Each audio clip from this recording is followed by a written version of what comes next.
السلام علیکم ورحمۃ اللہ وبرکاتہ۔ الحمد للہ رب العالمین وصلی اللہ وسلم علی نبینا محمد وعلی آلہ وصحبہ اجمعین ومن تبعہ باحسان الی یوم الدین، اما بعد۔ بلوغ المرام جو حدیث کی بہت ہی مشہور کتاب ہے، اس میں احکام اور مسائل سے متعلق احادیث کو ایک جگہ جمع کرنے کی کوشش کی گئی ہے۔ اللہ تعالیٰ نے اس کتاب کو، جو اس کے مصنف اپنے دور کے مایہ ناز محدث تھے علامہ ابن حجر عسقلانی رحمۃ اللہ علیہ، اس کتاب کو اللہ نے قبول عام بخشا، اور ہر دور میں علماء کرام نے اس کو پڑھنا اور اس کو پڑھانا یہ بہت ضروری سمجھا، تاکہ لوگوں تک کم سے کم وقت میں زیادہ سے زیادہ صحیح معلومات پہنچائی جا سکیں۔ اس وقت ہمارے سامنے بلوغ المرام کا جو چیپٹر ہے، جو باب ہے، وہ قربانی کے متعلق ہے۔ الاضاحی، قربانی، یہ اس کا لفظ ہر معاشرے میں عام ہے، بہت سارے لوگ اس کو سنتے ہیں، مگر اپنے اپنے تصور اور اپنے اپنے حساب سے۔ زندگی میں آدمی کبھی اپنے مقصد کو پانا چاہے تو اس کو قربانی کی ضرورت پیش آتی ہے۔ قربانی یعنی سیکریفائز، تو اس کو سیکریفائز کرنا پڑتا ہے۔ کیا سیکریفائز کرے گا، کیسے کرے گا؟ وہ اپنے ذوق کے حساب سے کرے گا اور اپنی ضرورت کے حساب سے کرے گا۔ ایک ماں روزانہ گھر میں اپنے بچے کی پرورش کرتے ہوئے اپنی نیند کی قربانی کرتی ہے۔ اسے معلوم ہے کہ میری نیند اور آرام کو چھوڑے بغیر بچے کو آرام نہیں مل سکتا، تو بچے کو آرام پہنچانا یہ اس کا ٹارگٹ ہے۔ اس کے لیے اگر ضرورت پڑ گئی تو وہ اپنی نیند چھوڑ دے گی، اگر اس کو ضرورت پڑی اپنا کھانا چھوڑ دے گی، تاکہ بچے کی صحت اس کو برقرار رکھا جا سکے۔ اسی طرح سے ایک باپ صبح سویرے گھر سے نکلتا ہے، جی چاہتا ہے کہ آرام کریں، باہر نہ جائیں، موسم خراب ہے، ہوا سرد چل رہی ہے، بارش ہو رہی ہے، مگر اس کے باوجود وہ اپنے آرام کو چھوڑ کر نکلتا ہے، کیونکہ اسے پتا ہے کہ میں اگر باہر جاؤں گا، کماؤں گا، تبھی لا کر گھر چلا سکوں گا، ورنہ میرا گھر گزر بسر نہیں ہو سکتی۔ تو گویا گھر کے انتظام کرنے کے لیے اپنے آرام کی وہ قربانی دے رہا ہے، ورنہ نہ اس کو سردی کی پرواہ ہے، نہ گرمی کی پرواہ ہے، نہ موسم کی پرواہ ہے، جی چاہتا ہے کہ نہ جائے مگر وہ جا رہا ہے، یہ قربانی ہے اس کی۔ اسی طرح ایک کسان کو آپ دیکھیں، وہ بھی قربانی دیتا ہے، لیکن وہ کسان کس طرح کی قربانی دیتا ہے؟ اس کا مقصد ہے اچھی سے اچھی فصل کاٹے، ہارویسٹ سیزن جب آئے تو عمدہ فصل کٹے۔ اس کے لیے کیا کرتا ہے؟ موسم کی، گرمی سردی کی، رات یا دن کی پرواہ کیے بغیر زمین کے ساتھ جٹا رہتا ہے، بلکہ کہا جاتا ہے زمین کے ساتھ زمین بنو گے تب جا کر زمین تمہیں اناج دے گی، یعنی اتنی محنت اس کو کرنی پڑتی ہے، پھر اس کے لیے فصل اس کی توقع ہوتی ہے۔ تو اچھی فصل کاٹنے اسے کتنی قربانیوں سے گزرنا پڑ رہا ہے۔ تو قربانی کا جو تصور ہے اس سے پہلے، یعنی اسلامی جو تصور اضاحی کا ہے، اس سے پہلے ہم یہ بتا رہے ہیں کہ قربانی آدمی اپنے مقصد کے لیے دیتا ہے، اس کے لیے دنیا میں یہ طریقہ رائج ہے، اور اس میں کوئی مسلمان اور غیر مسلم کی بھی کوئی تفریق نہیں ہے۔ ہر ایک جو اپنے ٹارگٹ کو پانا چاہتا ہے اسے قربانی کی ضرورت پیش آتی ہے۔ وہ ٹارگٹ کیا ہے یہ اس کو متعین کرنا ہے۔ اس لیے آپ دیکھیں گے کہ ایک آدمی اگر کوئی دنیا میں اچھا دینی کام کرنا چاہتا ہے تو اسے قربانی دینی پڑتی ہے، بہت ساری چیزوں کی قربانی دینی پڑتی ہے، اس کے بغیر وہ دینی ٹارگٹ کو نہیں حاصل کر سکتا۔ اور اس کے بالکل برعکس، ایک آدمی دنیاوی کوئی اس کا ٹارگٹ ہے تو اس کے لیے بھی قربانی کی ضرورت پیش آتی ہے۔ ایک آدمی اگر سمجھ لیجئے کہ فلم انڈسٹری میں نام پیدا کرنا چاہتا ہے تو اس کے لیے بھی بہت محنت کی ضرورت ہے، اور اس محنت کے بغیر وہ اپنی فلم انڈسٹری میں نام نہیں پیدا کر سکے گا، یا کوئی کھیل کے میدان میں نام نہیں پیدا کر سکے گا۔ اس کے لیے بھی اسے مسلسل محنت کی ضرورت پڑتی ہے، قربانی کی ضرورت پڑتی ہے۔ تو یہ جو قربانی ہے یہ صرف مسلم یا غیر مسلم نہیں، بلکہ ہر آدمی اپنے مقصد کے مطابق دیتا ہے۔ مگر اسلام نے قربانی کا ایک مضبوط تصور پیش کیا، وہ ان وقتی تصورات سے بہت بلند اور اعلیٰ ہے۔ اور وہ کیا ہے؟ ایک مسلمان کو چاہیے کہ زندگی اس طرح سے گزارے کہ اس کے ذریعے سے اللہ کو راضی کر سکے۔ اللہ کا دین بندوں تک پہنچایا جا سکے۔ یہ مسلمان کا مقصد حیات ہے کہ اللہ کو راضی کرنے والے کام اور وہی اللہ کا دین اللہ کی بندوں تک پہنچائیں۔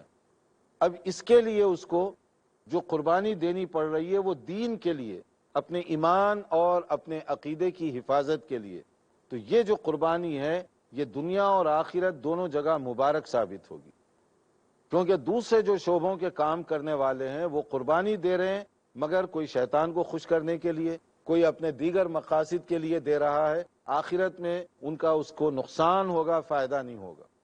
مگر اس کے برعکس جو مسلمان نیک نیتی کے ساتھ اپنا ٹائم، اپنی انرجی، جو بھی اللہ تعالیٰ نے اس کے اندر صلاحیتیں رکھی ہیں، کوئی چیز وہ دے رہا ہے تو یہ قربانی ہے، اور ہر قربانی کا اس کو ثواب ہے۔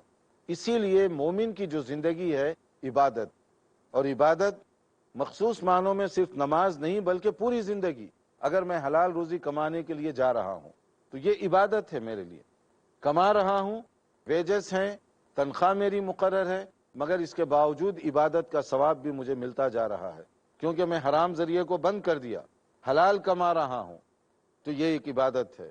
میرا مقصد ہے کہ اس سے پاکیزہ زندگی گزاروں، یہ ایک مقصد ہے۔ اس کے لیے جو میں محنت کر رہا ہوں وہ اجر و ثواب سے خالی نہیں ہے۔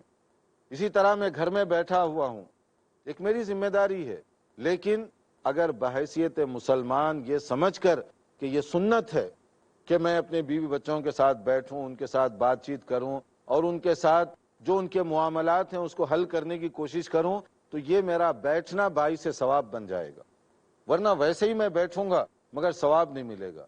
اس نیت کے ساتھ بیٹھوں گا تو بیٹھ تو رہا ہوں، بات چیت بھی وہی کر رہا ہوں، ثواب بھی ملتا جا رہا ہے مجھے۔ تو اس طرح آپ دیکھیں گے کہ مسلمان کی پوری زندگی بندگی کے اطراف گھوم رہی ہے، مگر اگر یہ تصور چلے جائے یا اللہ کے کسی قانون پر میں عمل نہ کروں تو پھر وہ میرا جو بیٹھنا، اٹھنا، کمانا یا جو کچھ ہے وہ ثواب اور عبادت کے زمرے سے خالی ہو جائے گا۔ انبیاء کرام دیکھیے اس سلسلے میں سب سے ہمارے لیے بہترین نمونہ ہیں۔ انبیاء کرام دنیا میں مختلف جگہوں پر آتے رہے، ان کی زبانیں الگ، ان کے جو ٹائم اور وہ جو پیریڈ اور لوگ ہیں وہ الگ الگ تھے، مگر مقصد ایک تھا، اللہ کا دین بندوں تک پہنچائیں۔ اس کے لیے ان کو بڑی قربانیاں دینی پڑی، اور انہوں نے قربانیاں دیں، ورنہ آپ دیکھیے بڑے بڑے انبیاء کرام کے ساتھ کیا کچھ نہیں ہوا۔ حضرت نوح علیہ السلام کشتی بنا رہے ہیں پھر بھی لوگ مذاق اڑا رہے ہیں، حضرت نوح علیہ السلام لوگوں کے سامنے دین کی بات کر رہے ہیں، الٹا جوک اور مذاق کیا جا رہا ہے، ان کے ساتھ دل لگی کی جا رہی ہے، اور وہ بھی بالکل استہزاء کے انداز میں، فن بنایا جا رہا تھا ایک نبی کا، لیکن اس کے لیے انہوں نے اس کو برداشت کیا، صبر کیا، ان کے اس پر ریئیکشن دکھانے کے بجائے، یہ قربانی تھی۔ پھر اس کے بعد کیا ہوا؟ اللہ تعالیٰ کی طرف سے جو آزمائش آئی، عذاب آیا، حضرت نوح اور ان کے ساتھ جو مومن بندے ہیں ان کو بچا لیا گیا۔ حضرت ابراہیم علیہ السلام کی زندگی دیکھیے آپ، قربانیوں سے بھری ہوئی ہے پوری زندگی، کس کس طرح کی ان کو قربانی دینی پڑی۔ حضرت ابراہیم علیہ السلام جن کا ذکر قرآن کریم کی 25 صورتوں میں تقریباً 63 مرتبہ کیا گیا، یہ ایک بہت بڑی بات، اور بطور اگزامپل کہ ان کو بار بار پیش کیا گیا۔ حضرت ابراہیم علیہ السلام میں کیا بیوٹی تھی کہ حضرت ابراہیم علیہ السلام کا نام اس طریقے سے قرآن مجید میں پیش کیا گیا کہ وہ آدمی جو حضرت ابراہیم کے طریقے کو چھوڑ دے وہ صحیح اور راہ راست پر نہیں ہو سکتا۔ اس کی وجہ یہ کہ حضرت ابراہیم علیہ السلام نے اپنا مقصد پہچانا اور اسی کے مطابق لگے رہے، پوری زندگی انہوں نے قربانی پیش کی، گھر سے قربانی شروع ہوئی۔ جب باپ کے سامنے دین کی بات رکھی تو باپ کا کیا ری ایکشن تھا؟ لَإِن لَّمْ تَنْتَهِ لَأَرْجُمَنَّكَ وَاهْجُرْنِي مَلِيًّا، کہ ابراہیم اگر یہ باتوں سے باز نہ آؤ تو پتھر مار کر تمہیں ہلاک کر دوں گا۔ کون کہہ رہا ہے یہ؟ خود ان کا باپ کہہ رہا ہے، جبکہ باپ اور بیٹے کا جو تعلق اور محبت ہوتی ہے، مگر الٹا یہ باپ کہہ رہا ہے کہ پتھر مار کر ہلاک کر دوں گا تم اگر دین کی بات نہ چھوڑو، عقیدے کی بات نہ چھوڑو۔ مگر کیا حضرت ابراہیم اس کو چھوڑ دیے؟ نہیں، انہوں نے کہا کہ ابا جان یہ آپ کی مرضی ہے، میں تو آپ کے لیے ہدایت کی دعا کروں گا۔ اور پھر اس کے بعد کہا کہ اگر تم یہ بات نہیں چھوڑو گے گھر میں رہنے کا کوئی حق نہیں ہے، گھر چھوڑ کر نکل جاؤ تم۔ تو انہوں نے کیا کیا؟ سلام علیک، اللہ کی تم پر سلامتی ہو، میں نکل رہا ہوں۔ اگر یہی آپ کا مقصد ہے، انی ذاہب الی ربی سیہدین، میں اللہ کے دین کے لیے یہ کام کر رہا ہوں، اللہ تعالیٰ میری مدد کرنے والا ہے۔ بہت بڑی قربانی ہے، گھر چھوڑنا، بیوی بچوں کو چھوڑنا، یا اہل و عیال وطن کو چھوڑنا، بڑی قربانی ہے۔ حضرت ابراہیم علیہ السلام اس کے لیے آمادہ ہوئے اور گھر چھوڑ کر نکل گئے۔ دیکھتے رہیے پروگرام، ایک وقفے کے بعد انشاءاللہ حاضر ہوں گے۔ محمد سید الکونین وسید الکونین والثقلین۔ ناظرین، وقفے سے پہلے ہم بتا رہے تھے کہ زندگی میں آدمی کبھی اپنے مقصد کو پانا چاہے تو اس کو قربانی کی ضرورت پیش آتی ہے۔ قربانی یعنی سیکریفائز، تو اس کو سیکریفائز کرنا پڑتا ہے۔ کیا سیکریفائز کرے گا، کیسے کرے گا؟ وہ اپنے ذوق کے حساب سے کرے گا اور اپنی ضرورت کے حساب سے کرے گا۔ قربانی ہر جگہ پائی جاتی ہے، لیکن آدمی کے مقاصد الگ الگ ہیں، اور مسلمان کا جو مقصد ہے وہ اللہ کی رضامندی، اللہ کے دین کو بندوں تک پہنچانا، اس کے لیے وہ قربانیاں دیتا ہے۔ جیسے انبیاء کرام دیتے چلے آئے۔ حضرت ابراہیم علیہ السلام گھر سے نکالا گیا، تیار ہو گئے۔ آگ میں ڈالنے کے لیے ان کو کھڑا کیا گیا، تیار ہو گئے۔ پھر اس کے بعد میں ملک سے نکالا گیا، پہلے گھر سے، بعد میں ملک سے نکالنے کی بات کی گئی۔ حضرت ابراہیم علیہ السلام اس کے لیے بھی تیار ہو گئے اور وہ اپنے وطن کو چھوڑ کر نکل گئے۔ حضرت ابراہیم علیہ السلام کی یہ بہت بڑی قربانی تھی۔ پھر اس کے بعد جا کر بڑی عمر کے بعد ان کو ایک بچہ ملا، اور پھر اس کے بعد یہ ہوا کہ ان کی اہلیہ وہاں پر ان کے بچے کو چھوڑ کر انہیں نکلنا پڑا۔ جب وہ چھوڑ رہے تھے مکہ مکرمہ، قرآن مجید میں ایک لفظ استعمال کیا گیا، وہ وادی غیر ذی زرع، ایسی ویلی تھی جہاں پر کوئی ہریالی، سبزہ، درخت وغیرہ نہیں تھے، ایسی ویلی تھی۔ آج کل کا جو مکہ ہے، مختلف قسم کے عالیشان گھر، بلڈنگیں بنی ہوئی ہیں، ایسے نہیں تھا۔ پہاڑوں اور چٹانوں سے گھرا ہوا ایک علاقہ تھا۔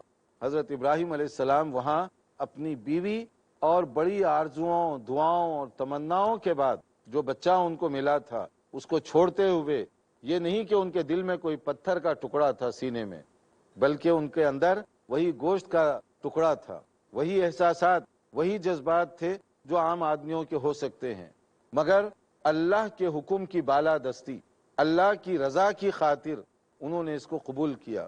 اسی لیے جب وہ چھوڑ کر نکل رہے تھے تو ان کی کیفیت کچھ عجیب سی تھی۔ وہ اس پوزیشن میں نہیں تھے، کیونکہ انسانی فیلنگ جو ہوتی ہے، تو جو کیفیت ان کی تھی، تو وہ اس انداز سے نکل رہے تھے کہ اپنا سر جھکائے بڑے چلے جا رہے ہیں۔ بیوی نے جب محسوس کیا تو انہوں نے خود دریافت کیا کہ کہاں جا رہے ہو یہاں چھوڑ کر، کیونکہ یہ ایک ایسی جگہ جہاں پر تو کوئی انسان، کیا انسان، جانور، پرندہ، درندہ، کوئی چیز نہیں دکھائی دیتی۔ تو اس موقع پر حضرت ابراہیم، کیونکہ وہ ایک جذباتی موقع تھا نا، ایموشنل، تو حضرت ابراہیم علیہ السلام کوئی جواب نہیں دے پائے، وہ آگے بڑھ رہے ہیں۔ پھر بیوی نے خود دریافت کیا، کہاں جا رہے ہو؟ کوئی جواب نہیں۔ پھر بیوی نے کہا، کیا اللہ تعالیٰ نے یہ حکم دیا ہے آپ کو؟ دیکھیے ان کا ایمان بھی، اللہ ہمارا کبھی حاضر، کیا اللہ نے اس کا حکم دیا؟ جب حضرت ابراہیم کو موقع ملا، اب ہمت آئی، اب حوصلہ ملا بیوی کے اس جملے کو سن کر، تو انہوں نے کہا ہاں۔ جب انہوں نے ہاں کہا تو اس خاتون نے اس موقع پر کہا کہ اگر اللہ نے یہ حکم دیا ہے، اللہ تعالیٰ ہمیں ضائع نہیں کرے گا۔ اور اللہ تعالیٰ نے کس طریقے سے ان کو محفوظ فرمایا کہ حضرت ابراہیم علیہ السلام کا چھوٹا سا کنبہ تھا، مگر اللہ نے ان کے ذکر کو، ان کی ایکشن کو اور ان کے انداز اور قربانی کو ہمیشہ کے لیے زندہ کر دیا قرآن میں ذکر کر کے۔ اور جو دنیا بھر سے حج کرنے، عمرہ کرنے کے لیے جاتے ہیں، جگہ جگہ ابراہیم علیہ السلام اور ان کے خاندان کا تذکرہ، اللہ نے کیسے ان کو شان عطا فرمائی دیکھیے۔ کوئی بھی عمرہ کرنے کے لیے جائے تو جاتے ہی وہ جب کعبۃ اللہ کا طواف کرے گا تو کہاں اس کو 2 رکعت پڑھنی ہے نماز؟ مقام ابراہیم، ابراہیم علیہ السلام، مقام ابراہیم پر 2 رکعت نماز ادا کرے گا۔ پھر اس کے بعد زمزم پیے گا۔ زمزم کس کی یاد ہے؟ زمزم کہاں سے اس کا سلسلہ شروع ہوا؟ وہی کنبہ آ گیا، اسماعیل علیہ السلام۔ یا پھر اس کے بعد وہ جائے گا صفا اور مروہ کے درمیان سعی کرنے کے لیے، پھر حضرت حاجرہ، یعنی یہ تینوں کی یاد کیسے دیکھیے جگہ جگہ پر. اس وقت تک حج پورا نہیں ہوگا، عمرہ پورا نہیں ہوگا، پھر آپ جا رہے ہیں قربانی کرنے کے لیے، پھر آپ جا رہے ہیں جمرات پر حاجی حضرات، تو جمرات پر یعنی وہ کنکریاں پھینکنے کے لیے. تو یہ کس کی یاد ہے؟ کون اس کے پیچھے ہے؟ آپ دیکھیں کہ جگہ جگہ اللہ تعالیٰ نے ان کی یاد کو کیسے محفوظ فرما دیا، جنہوں نے اللہ کے دین کے لیے اتنی بڑی قربانی پیش کی تھی. جب ان کی بیوی نے کہا اگر یہ اللہ تعالیٰ کا حکم ہے تو اللہ تعالیٰ ہمیں ضائع نہیں کرے گا، تو اللہ تعالیٰ نے کیسے ان کو محفوظ فرمایا. اور جو لوگ حج یا عمرہ نہیں کر رہے ہیں، چاہے دنیا کے کسی علاقے میں رہنے والے ہوں، جب نماز پڑھیں گے، جہاں نماز پڑھیں گے، حضرت ابراہیم کا ذکر آئے گا. جب آپ اتحیات پڑھ لیے تو اس کے بعد پڑھتے ہیں کیا؟ درود ابراہیمی. تو اس کا معنی یہ ہوا کہ درود ابراہیمی، ابراہیم علیہ السلام کی یاد، پھر اس کے اندر ابراہیم کا تذکرہ.